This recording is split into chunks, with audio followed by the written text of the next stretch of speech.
கடற்கரை மறுசீரமைப்பு மற்றும் புத்தாக்க திட்டத்தை சென்னை பெருநகர வளர்ச்சிக் குழுமம் கொண்டு வந்த நிலையில் அந்த திட்டம் பாதியில் கைவிடப்பட காரணம் என்ன என்பது குறித்து விவரிக்கிறது இந்த செய்தி தொகுப்பு.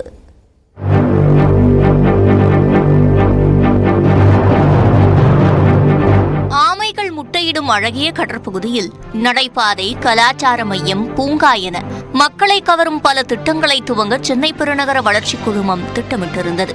மெரினா கடற்கரையைப் போலவே எண்ணூர் தொடங்கி கோவளம் வரையிலான 20 கடற்கரைகளை மேம்படுத்தும் வகையில் சென்னை கடற்கரை மறுசீரமைப்பு மற்றும் புத்தாக்கம் என்ற திட்டத்தை CMDA கொண்டு வந்தது.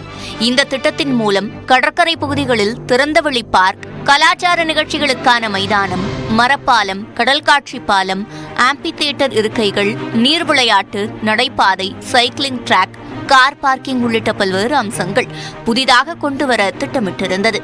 மேலும் கடலோர சமூக மேம்பாட்டை கருத்தில் கொண்டு மீனவ மக்களுக்கு வேலைவாய்ப்பையும் பொருளாதார வளர்ச்சியையும் உறுதி செய்யும் வகையில் மீனவ சமூக கூடம், கடலரிப்பு தடுப்புச் சுவர், மீன் உணவு விற்பனை கூடங்கள் அமைக்கப்படும் என்றும் CMDA அறிவித்திருந்தது.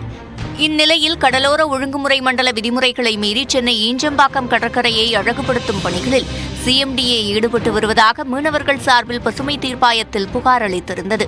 திருவான்மையூர் பேர் திரு ஆமையூர், ஆமை வந்து முட்டை வரது பேர் திரு ஆமை. அதனால மணல் எங்க இருக்குதோ கடல் ஆமைகள் எல்லாம் வரும். ஏன்னா மணல் மேடுகள் இருந்துச்சு, அதெல்லாம் எடுத்துட்டாங்க. பாருங்க, அதை பார்க்க மணல் மேடுலாம் புல்டோஸ் படி எடுத்துட்டாங்க. அது இயற்கையாக வந்த மணல் மேடு. அது வந்து அரண், புயல் காலங்களில் காத்து மழை வர இது கடல் விளையாடாம தடுக்கிற அரண். அதெல்லாம் அழிஞ்சிச்சுன்னா ஊரே அழிஞ்சு போடும்.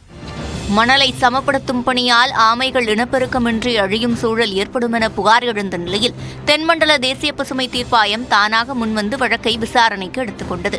இந்த வழக்குகளை விசாரித்த புஷ்பா சத்யநாராயண அமர்வு கடலோர ஒழுங்குமுறை மண்டல ஒப்புதல், மத்திய சுற்றுச்சூழல் அனுமதியை பெறாமல் இந்த திட்டத்தை செயல்படுத்தக்கூடாது என CMDAவுக்கு உத்தரவிட்டுள்ளது. அங்க போயிட்டு 20 அடி பீச்சுக்கு வரும்போது அங்க பாதிப்பு இருக்கு. பெருவாளை இழுக்க முடியாது. மீன் எதனா காய வைக்கிறது கஷ்டமா இருக்கும் ரோடு ஓட்ட இருக்கும்போது. ஆரம்பத்தில் கரைக்கும் சாலைக்கும் நீண்ட தூரம் இருக்கும் என அதிகாரிகள் தெரிவித்ததாகவும், ஆனால் தற்போது மீன்பிடிக்கவே சவாலாக மாறும் நிலை ஏற்படலாம் என்ற அச்சம் எழுந்துள்ளதாகவும் கூறுகிறார்கள் மீனவர்கள். எண்ணூர் சைடு எல்லாம் பாத்தீங்கன்னா கல்லு கொட்டிருக்காங்க. எதுக்காக பாத்தீங்கன்னா கடலோட அரிப்பு தான். இப்ப என்ன ஆச்சுன்னா இது மாதிரி ரோட்லாம் போட்டீங்கன்னா என்ன ப்ராப்ளம் தான் வரும். என்னோட இது வந்து சரியில்லை.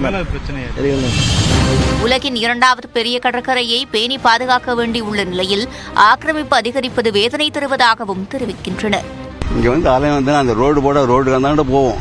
நவம்பர் டிசம்பர்ல போய் அடிக்கிற போயில்ல, அதுக்கு வந்து தனியா வந்து அடிச்சுட்டு போவோம். அதுக்கு வந்து பராமரிப்புக்கு வருஷம் ஒரு 10 கோடி போடணும்.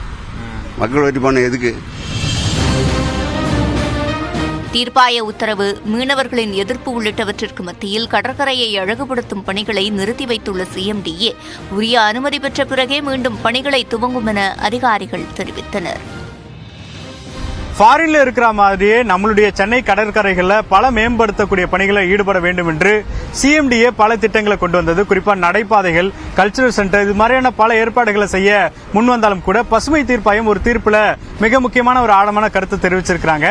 குறிப்பாக கடல் ஆமைகள் அதிகமா இருக்கக்கூடிய ஈஞ்சப்பாக்கத்திலிருந்து அக்கறை வரை இருக்கக்கூடிய இந்த கடற்கரை, அதே போல கடல் உயிரினங்கள் அதிகமாக பாதிக்கப்படக்கூடிய இடமாக இது மாறிவிடக் கூடாது. எனவே உரிய அனுமதிகளை பெற்றுதான் இந்த திட்டங்களை அமல்படுத்த வேண்டும் என்று தற்போது பசுமை தீர்ப்பாயம் தெரிவித்திருக்கிறது. இயற்கை ஆர்வலர்களும் இதுபோன்ற திட்டங்களுக்கு கடுமையான எதிர்ப்பை தெரிவித்து வராங்க. ஒளிப்பதிவாளர் ஆனந்தராஜுடன் வேல்முருகன், News 18 தமிழ்நாடு.